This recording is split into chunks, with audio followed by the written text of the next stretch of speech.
Guys, you gotta love citrus right now, guys. Last week I was in touch with this episode. I loved citrus so much that I reread it like last night. Last night, and from in the manga to the anime, they did us. It was really a great job. Matter of fact, it was so great that I didn't even have to skip the opening and the ending of it because it's so freaking good. Now, last week, I said before that we, as fans of citrus, we don't have a lot of good yuri animes. I mean, we have a lot, but not as big, like 20% is yuri, 80% is yaoi, all that stuff. But we never got a chance to talk about most of the yuri shows. How often do you meet anybody who watches any Yuri shows? Like, imagine bringing up a show, they don't even know what it's about. So, anyway, last week we had a kiss scene in the bed that got everybody turned on, and so sweaty, it's hot in here. But that's how that is. So now, from that point on, we go to episode 2. And this review, I like to talk about Yuzu. You gotta applaud Yuzu for stepping up for her big Yuri development in this episode. She has a lot of armor in her that the development of her, it breaks down piece by piece. For every episode, Yuzu's feelings towards Mei will continue to increase tenfold because of that kiss.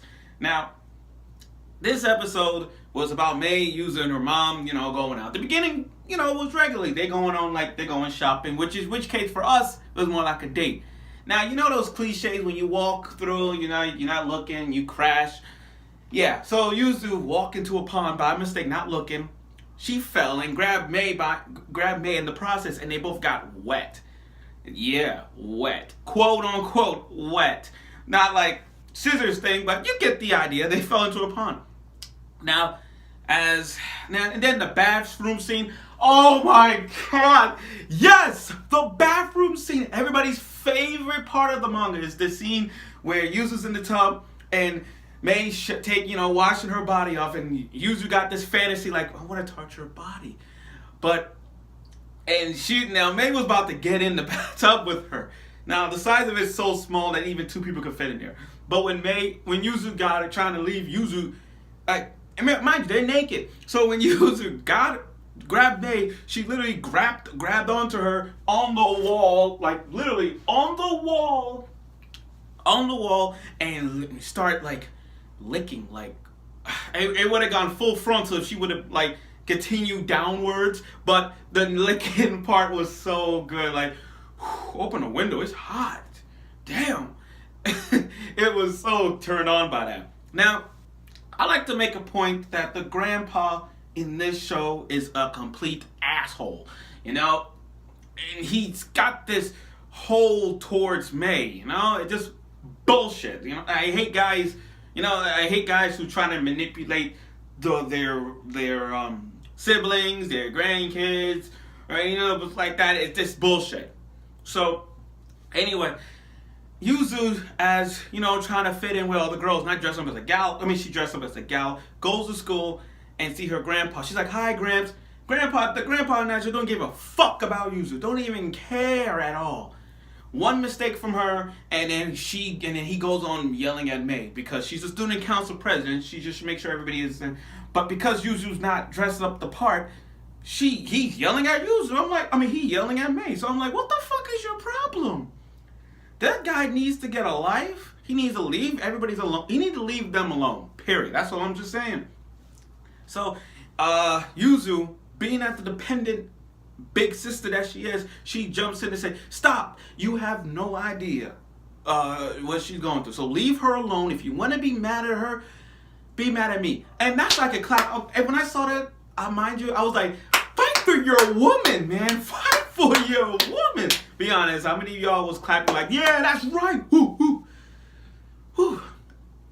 But to go out there in a blaze of glory, defending her and talking smack to her grandfather, you gotta give Yuzu credit. But it wasn't enough for her. So her and her friend jumped over the wall to get into school because she ain't miss school. And then she heard her May's boyfriend on the phone, being that she's using her, all that stuff. That alone, he's also an asshole. Come on, where in the world where we have to trust each other and not use everybody for money? That's just bullshit right there. And May knows this. May knows that he's using her, and she's fine with it. I'm like, May, you gotta be strong. You gotta fight your battles. The way I see it, the way how May's being controlled reminds me of Nakira Erina from Food Wars. Back then she was an evil queen. Nakira Erina, she's a queen bitch. She's like an evil bitch with the god tongue. But then when they introduced her father got this dark control over her, and it's like little puppy strings controlling her. So the way I see it, May's boyfriend and grandfather is controlling Yuzu's emotions, feelings towards her, got the little puppy controlling her, Now, and May, and Yuzu trying to be the big sister, she's trying to, I've got to say this, but Yuzu trying to kiss May, that was a good scene, but tears in May's eyes stating that she missed her father, that's kind of sad, because she hasn't seen her father in years, and that's sad. But I wasn't going to stop Yuzu's actions. She got up on stage the next morning, stood tall, and said that son of a bitch was kissing the student council president. And I'm like, yeah! Yes! Fight for your woman. I'm like, damn, you're damn right. But then it got worse where May was taken out of the house. She was taken away, and she lived with her grandfather. So I was kind of like, the thing is, I don't blame Yuzu for doing that. I don't blame her. Not only she was trying to be an independent sister, but she was trying to be a big sister towards everybody. I mean, trying to get May out of her cage and be open. Just be like a regular high school student. That's all. But it wasn't enough. So when Yuzu went to grandfather's house, this big ass mansion house, whatever. She went to May's room, and she opened up. But May, on the other hand, she didn't care. She just pushed her on the bed and opened her shirt like she was gonna rape her. I mean, with tears in her eyes and whatnot, she was going full frontal. We're talking on the bed, ripped the shirt out, bras, everything, and she went in. But when the grandfather saw what's going on, it was like a role reversal. So in other words, the grandfather thought Yuzu is trying to rape me. That's what. And then just like that, she gets expelled. What the fuck is wrong with this old man? Now, Yuzu got expelled, and her and her friends are going out. But at that end of the part, Yuzu felt her first time she actually felt true love. Love.